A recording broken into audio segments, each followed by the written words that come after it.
Baik, Assalamualaikum warahmatullahi wabarakatuh.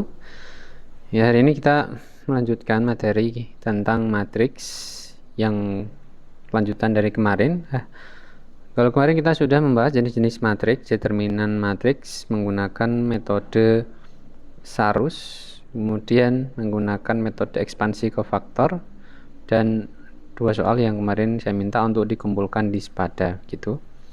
Nah, di saat ini yang akan kita bahas adalah di antaranya ada inverse matrix yang akan kita bahas. Kemudian inverse matrix menggunakan metode yang pertama adjoint. Kemudian metode yang kedua terkait dengan operasi baris elementer, hingga kita perlu mengenal dulu matriks echelon, kemudian operasi baris elementer. Dua materi ini akan kita sampaikan di file yang terpisah. Yang pertama kaitannya dengan matriks inverse ya. Matriks inverse ini kita sudah mempelajarinya di waktu sekolah menengah, yaitu matriks yang merupakan kebalikan dari suatu matriks ya. Di sini matriks inverse memenuhi sifat jika dikalikan dengan matriks aslinya. Ini berlaku sifat komutatif kebalikannya, maka hasilnya adalah matriks identitas. Ini jadi kita bisa mengingat kembali bahwa pada perkalian matriks A dikalikan X sama dengan B ya, ini untuk yang kemarin AX sama dengan B. Ketika kita menyelesaikan sistem persamaan linear, bagaimanakah mencari X gitu ya, sehingga kita harus mengalihkan dua ruas dengan A inverse ya, sehingga A inverse dikalikan A X sama dengan A inverse dikalikan B. Nah, dengan sifat yang ada di sini, maka A inverse dikalikan A adalah identitas, dikalikan X sama dengan A inverse kali B itu. Sehingga dari sini kita tahu bahwa identitas dikalikan matriks adalah matriks itu lagi atau kembali ke dirinya sendiri, maka diperoleh matriks X itu adalah A inverse kali B itu ya. Nah, matriks X ini diperoleh melalui A inverse ya. Jadi kita mulai melihat di sini ada inverse gitu. Hingga dalam mencari matriks X yang di sini isinya ada beberapa variabel ya, misalkan ada X, Y, ada Z juga, maka di sini kita harus menentukan berapa sih A inverse-nya itu. Gitu ya. Hingga kita perlu mempelajari inverse dari matriks. Nah, selanjutnya bagaimana cara kita mencari A inverse ya? Ada dua metode yang di sini kita sebutkan. Yang pertama adalah adjoint. Adjoint ini cukup dari waktu sekolah itu sudah dikenalkan dengan matriks adjoint. Kemudian yang akan kita pelajari di bangku perkuliahan ini adalah metode operasi baris elementer atau disingkat OB. Yang kedua adalah operasi kolom elementer disingkat dengan OK. Kita akan mencoba yang pertama dulu, yaitu matriks adjoint. Sekarang perhatikan untuk menggunakan matriks adjoint bagaimana caranya, yaitu dengan cara mencari matriks adjointnya, atau kita sebut saja dengan ADC dalam kurung A. Ini adalah matriks adjointnya itu, kemudian dibagi dengan determinan dari matriks A ya. Di sini dengan syarat determinannya tidak boleh 0 ya. Jika suatu bilangan dibagi 0 kan tidak bisa ya, sehingga syaratnya suatu matriks punya inverse ini harus determinannya tidak boleh 0 ya. Ketika dia determinannya 0, maka dia otomatis tidak memiliki inverse atau kemarin kita sebut dengan singular ya. Matriks singular itu yang tidak punya inverse.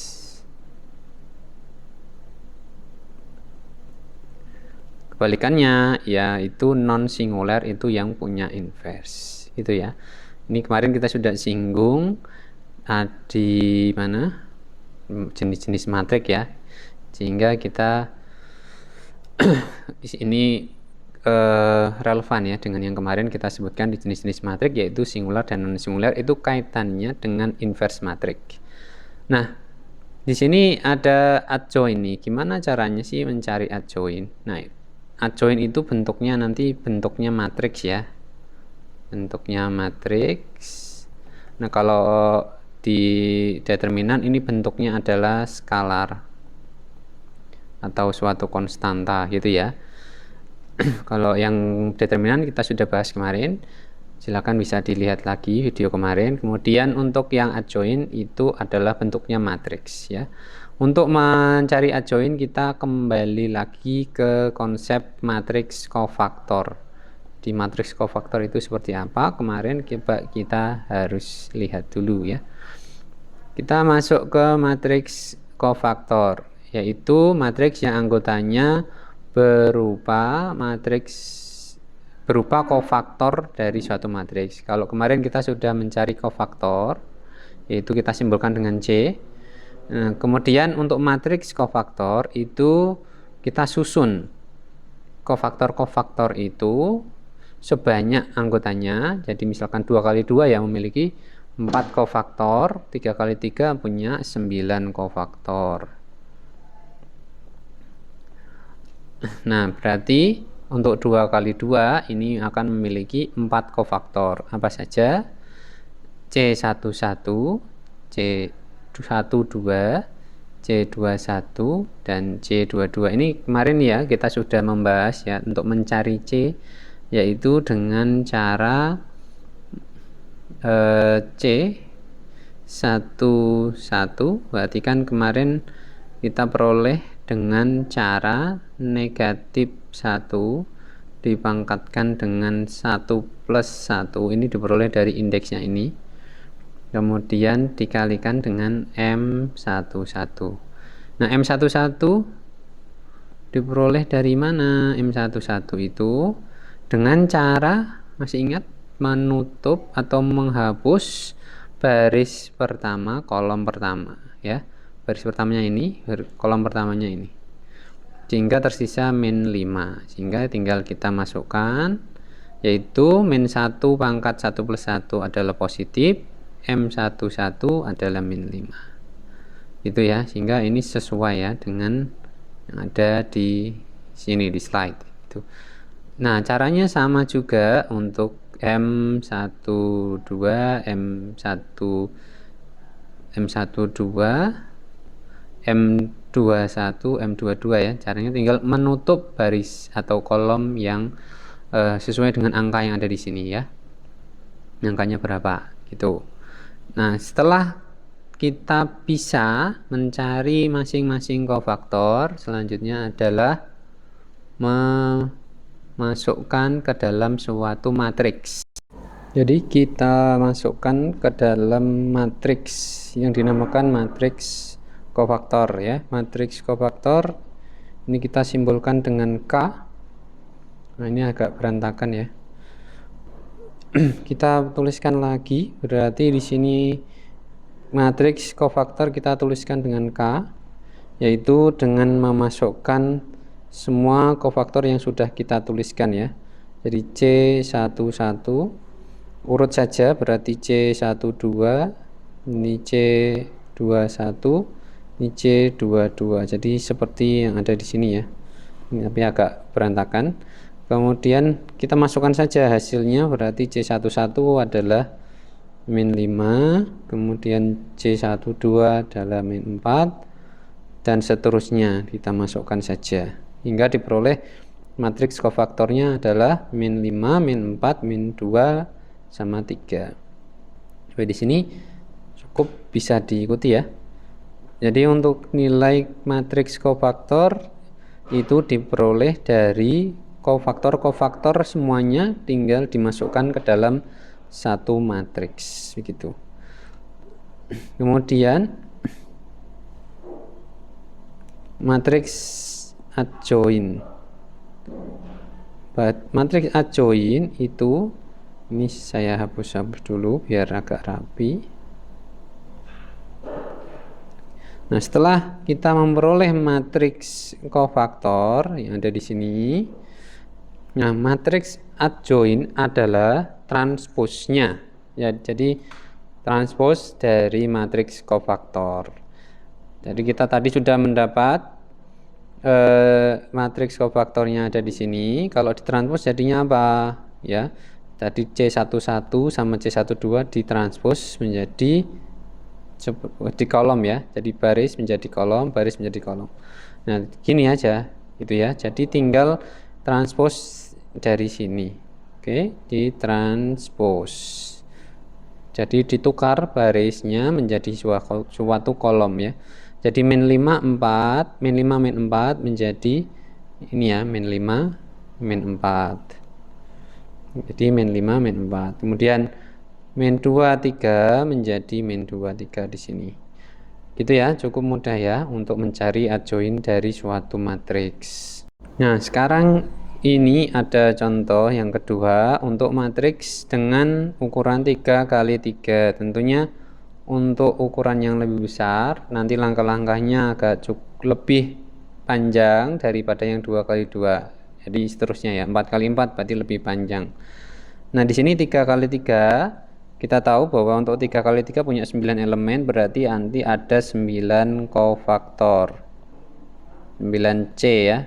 Nanti apa saja ya, jadi tinggal ikuti aja urutannya C11, C12, C13, C21, C22, C23 sampai habis terakhir adalah C33. Itu ya. Jadi kita harus cari semua kofaktor dulu, baru kita mencari kita bentuk menjadi matriks kofaktor ya. Tinggal disusun, habis itu ditranspos ketemu adjoin gitu ya. Habis itu cari determinan, setelah itu inverse-nya gitu ya. Jadi kalau kita runutkan, kita cari adjoinnya. Adjoin dari A itu tinggal matriks K yang ditranspos. Matriks K itu apa? Yang tadi ya, isinya kofaktor-kofaktor ini kita masukkan ke matriks K. Kemudian kita cari determinan A. Ini kita sudah bahas kemarin. Kemudian untuk A inverse berarti apa? Tinggal adjoinnya dibagi dengan determinan dari A. Gini ya. Gitu. Yang pertama berarti kita tinggal mencari masing-masing dari nilai kofaktor ini ya. Kita coba yang pertama berarti C11. C11 itu apa? Berarti min 1 ini untuk mencari tandanya, berarti 1 tambah 1 adalah 2 dikalikan dengan M11. M11 siapa? Matriks yang lebih kecil dengan cara menutup. Di sini indeksnya adalah 1 baris pertama, kolom pertama tinggal dihapus ya. Nah, kemudian tinggal matriks ini lebih kecil, kita cari determinannya. Ini min 1 kuadrat plus ya, berarti plus.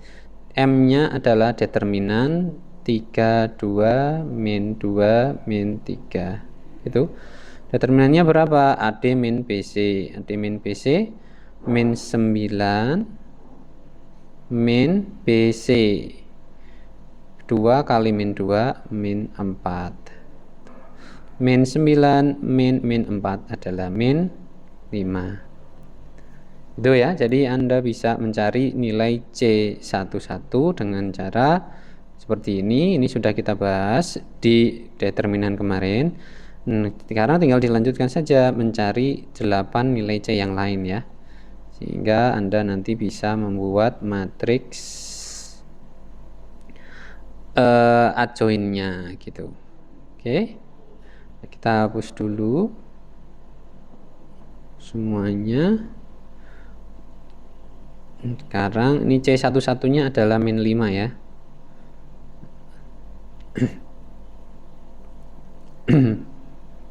C11-nya adalah min 5. Langsung saja kita cari semuanya solusinya.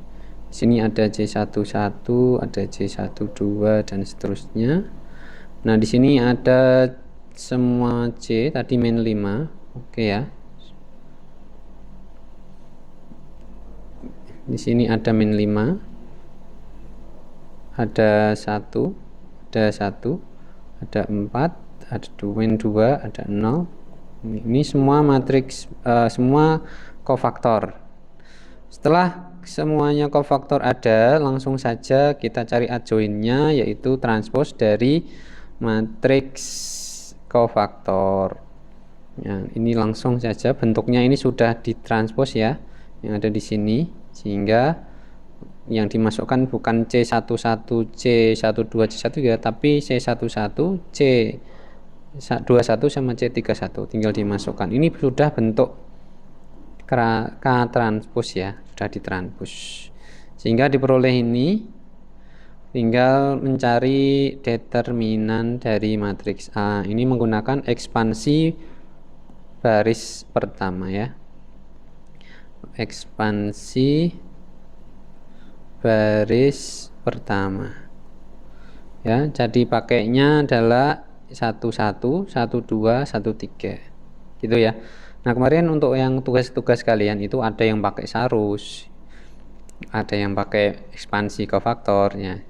Yang pakai sarus dicoba pakai ekspansi kofaktor juga ya, sehingga ini harus dipahami juga untuk matriks-matriks yang lebih besar, itu ekspansi kofaktor. Ketemu di sini determinannya adalah min 2. Kalau udah ketemu tinggal dimasukkan aja. Berarti determinannya adalah min 2, ini min 2. Kemudian adjoinnya tinggal dimasukkan ke sini.